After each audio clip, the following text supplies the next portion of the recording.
अक्सर ऐसा होता है ना कि राजनीतिक बहसों के शोर में सच कहीं खोसा जाता है। आज हम उस सतही बातचीत से ऊपर उठेंगे और शासन को समझने, उससे मापने और सुधारने के एक बहुत ही ठोस ढांचे पर बात करेंगे। ये एक ब्लूप्रिंट है, चीजों को साफ साफ देखने का एक नक्शा। हम सब कहीं ना कहीं रोज की राजनीतिक बहसबाजी में उलझ जाते हैं। टीवी की चीख पुकार, अखबारों की सुर्खियां, सोशल मीडिया का शोर। और इन सब के बीच में जो असली मुद्दे हैं, जो लोगों की असल परेशानियां हैं, वो अक्सर दब जाती हैं। सारा ध्यान व्यक्तियों पर चला जाता है, व्यवस्था पर नहीं। पर इस शोर से बाहर निकलने का एक रास्ता है, एक तरीका है जो हमें अटकलों से निकालकर स्पष्टता की ओर ले जाता है। यही है वो ब्लूप्रिंट, सिद्धांतों और प्रक्रियाओं का एक सेट जो हमें व्यक्तियों से हटाकर असली प्रदर्शन और नीतियों पर ध्यान केंद्रित करने में मदद करता है। तो चलिए इस ब्लूप्रिंट को समझना शुरू करते हैं। ये शासन के विश्लेषण का एक अनुशासित, एक डिसिप्लिन ढांचा है। इसका मकसद सिर्फ चुनावी हार जीत का विश्लेषण करना नहीं है, बल्कि ये समझना है कि सत्ता का इस्तेमाल लोगों की जिंदगी को बेहतर बनाने के लिए असरदार तरीके से कैसे किया जा सकता है। देखिए, दो तरीकों में जमीन आसमान का फर्क है। एक तरफ है पारंपरिक राजनीतिक टिप्पणी, जो अटकलों, व्यक्तिगत हमलों और शोर से भरी होती है, और दूसरी तरफ है ब्लूप्रिंट विश्लेषण। यहां हम डेटा, सिस्टम और गहरी समझ पर ध्यान देते हैं। सवाल ये नहीं है कि कौन जीत रहा है, सवाल ये है कि व्यवस्था कैसे काम कर रही है और क्या लोगों तक सुविधाएं पहुंच भी रही हैं।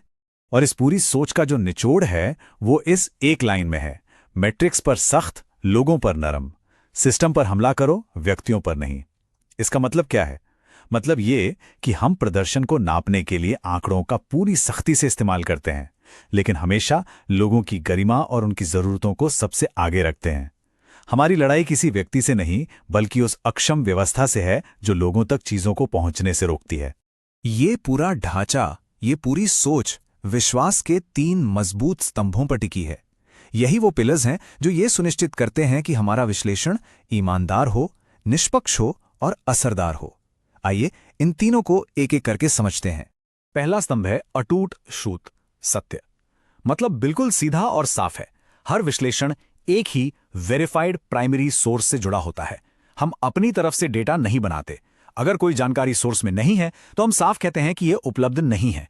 यही अनुशासन हमारी विश्वसनीयता की नींव है, क्योंकि बिना तथ्यों के कोई भी विश्लेषण सिर्फ एक राय है और हम राय के कारोबार में नहीं हैं। दूसरा स्तंभ है सैद्धांतिक और निष्पक्ष विश्लेषण। हमारा अप्रोच शांत और परिपक्व है, एक अडल्ट टू अडल्ट बातचीत की तरह। हम किसी पार्टी का समर्थन या विरोध नहीं करते। हमारी जड़ें संवैधानिक मूल्यों में हैं, हर व्यक्ति की गरिमा और तथ्यों पर आधारित सार्वजनिक संवाद का अधिकार। इसका मतलब है कि संवाद जिम्मेदारी से हो, ताकि समाज में नफरत और विभाजन नहीं, बल्कि एक सूचित बहस को बढ़ावा मिले।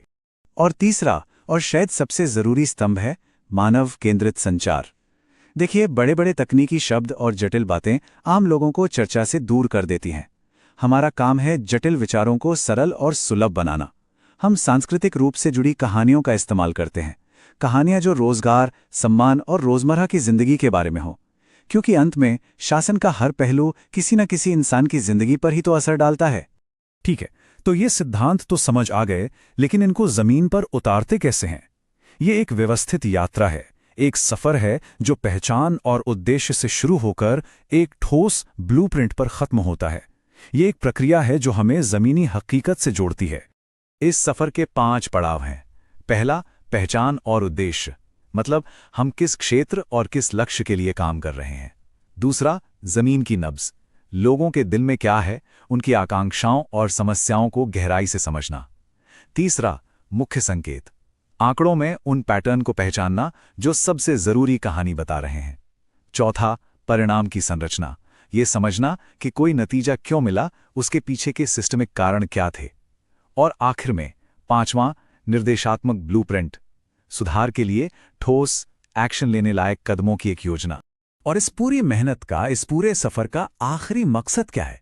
मकसद है शासन पर निवेश का रिटर्न पाना, और ये रिटर्न लोगों की जिंदगी में आए वास्तविक सुधारों से मापा जाता है। क्या स्थानीय रोजगार बन रहे हैं? क्या सड़क, पानी, बिजली जैसी सुविधाएं आखिरी व्यक्ति तक पहुंच रही हैं? क्या कल्याणकारी योजनाओं का लाभ सही तरीके से मिल रहा है, जिसका सबूत हो? क्या शिकायतों का समाधान एक तय समय में हो रहा है? और इन सब के केंद्र में है विश्वास। यही शासन की असली नींव है। अब हम इस विश्लेषण को उसके अंतिम और सबसे बड़े उद्देश्य से जोड़ते हैं। ये सिर्फ डेटा और चार्ट के बारे में नहीं है, ये राजनीति के असल मकसद को फिर से परिभाषित करने के बारे में है। इस कथन को देखिए, चुनाव शासन के लिए डेटा इंजीनियरिंग है। ये एक बहुत शक्तिशाली विचार है। ये चुनाव को सिर्फ सत्ता हासिल करने की दौड़ की तरह नहीं देखता, बल्कि इसे शासन व्यवस्था को बेहतर बनाने के लिए डेटा एकत्र करने, उसे समझने और फिर उसे लागू करने की एक बड़ी प्रक्रिया के रूप में देखता है। हर वोट एक डेटा पॉइंट है जो लोगों की जरूरतों और उम्मीदों को दर्शाता है। और जब हम इस नजरिए को अपनाते हैं तो नेतृत्व का मतलब ही बदल जाता है। यह सत्ता का खेल नहीं रहता, बल्कि जन सेवा का एक मिशन बन जाता है। इसका लक्ष्य सिस्टम को बेहतर बनाना है ताकि हर नागरिक को सम्मान और अवसर मिल सके। और इसी संदर्भ में डेटा का जिम्मेदारी से उपयोग और भी महत्वपूर्ण हो जाता है। भारत के डेटा संरक्षण कानून के तहत नागरिकों की गोपनीयता और सहमति सर्वोपरि है, ताकि यह सुनिश्चित हो कि शासन के लिए डेटा का उपयोग पारदर्शी और सम्मानजनक तरीके से हो। तो ये पूरा विश्लेषण हमें एक सवाल के साथ छोड़ जाता है। क्या होगा अगर नेतृत्व सिर्फ एक कला या सत्ता का खेल न होकर सेवा का एक विज्ञान बन जाए? एक ऐसा विज्ञान जो डेटा पर आधारित हो, सिद्धांतों पर चले और जिसका एकमात्र मकसद लोगों की जिंदगी को बेहतर बनाना हो। इस पर सोचिएगा। If you want to become a people-centric leader and uplift your constituency, get in touch with blueprintstrategies.ai at mgr@blueprintstrategies.ai or call 080-420-41602.